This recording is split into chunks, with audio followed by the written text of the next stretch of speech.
بسم اللہ الرحمن الرحیم الحمد للہ رب العالمین۔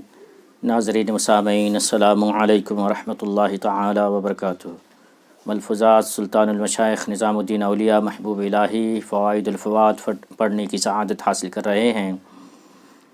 دوسری جلد سے 27ویں مجلس پڑھنے کی سعادت حاصل کریں گے۔ حضرت خواجہ امیر حسن اعلیٰ سجزی رحمۃ اللہ تعالی علیہ فوائد الفوات کی دوسری جلد 27ویں مجلس میں فرماتے ہیں، اسی سال ماہ مبارک رجب کی 18ویں تاریخ منگل کو قدم بوسی کی دولت ہاتھ آئی۔ اسی روز غلام نے رات کو ایک خواب دیکھا تھا، وہ حضرت کو سنایا۔ خواب یہ تھا کہ جیسے صبح کی نماز کا وقت ہو گیا ہے اور میں نماز کے لیے وضو کر رہا ہوں، نماز کا وقت تنگ ہوتا جاتا ہے۔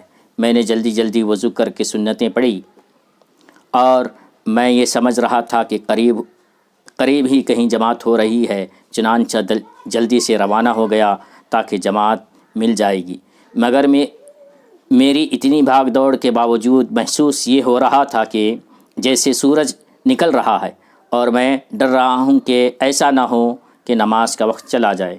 پھر میں نے ہاتھ اٹھا کر سورج کی طرف اشارہ کیا اور یہ کہا، شیخ کے اوقات پاک کی برکت سے ابھی نہ نکل۔ میں نے کہا اور خواب ہی میں بہت خوش ہوا۔ اسی دوران آنکھ کھل گئی تو دیکھا کہ رات کا کچھ حصہ باقی ہے۔ تو امیر حسن اعلیٰ سجزی آئے اور انہوں نے اپنا خواب محبوب الہی سے بیان کیا۔ خواجہ ذکرہ اللہ بالخیر نے جب یہ بات سنی تو آنکھوں میں آنسو بھر لائے اور یہ حکایت بیان فرمائی کہ نیشاپور کا رہنے والا ایک نقیب محمد نامی تھا، بڑا اچھا اور خوش اعتقاد آدمی تھا، اچھے اعتقاد والا آدمی تھا۔ اس نے مجھے سنایا کہ ایک دفعہ میں گجرات میں سفر کر رہا تھا۔ اس زمانے میں یہ علاقہ ہندوؤں کے قبضے میں تھا۔ میں ایک راستے پر پہنچا، ایک دو آدمی اور بھی میرے ساتھ ہو گئے اور ہمارے پاس کوئی ہتھیار نہیں تھا۔ یکایک ایک ہندو کو دیکھا کہ ننگی تلوار ہاتھ میں لیے نمودار ہوا ہے۔ ہم لوگ ڈرنے لگے۔ اس دوران وہ ہندو اسی طرح ننگی تلوار لیے ہمارے مقابل آیا۔ وہ تلوار لے کر ہمارے سامنے آیا۔ جب قریب پہنچا تو میں نے کہا، حاضر باش اے پیر آئیے یا پیر المدد کہا۔ ہندو نے فوراً تلوار ہاتھ سے پھینک دی اور مجھ سے بولا، مجھے امان دو۔ ہندو نے کیا کیا، جیسے ہی محمد نامی نے انہوں نے یا پیر المدد کہا تو تلوار پھینک دی اور اس ہندو نے کہا کہ مجھے امان دو۔ ہم حیران رہ گئے، یہ امان کیوں مانگتا ہے؟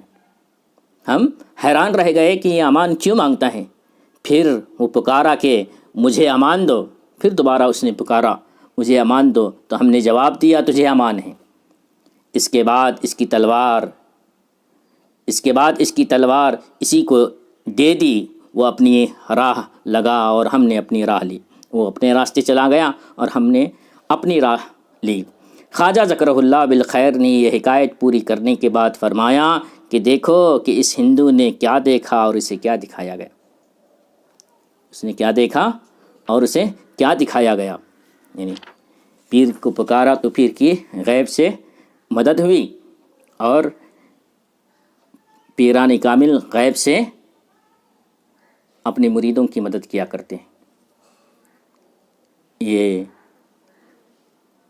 ہماری آج کی 27ویں مجلس ختم ہوتی ہے۔ ہم اللہ تبارک و تعالیٰ سے دعا کرتے ہیں کہ اللہ تبارک و تعالیٰ ہمیں بھی ہمارے پیران نظام کے ذریعے غیبی امداد عطا فرمائے۔ وآخر دعوانا ان الحمد للہ رب العالمین۔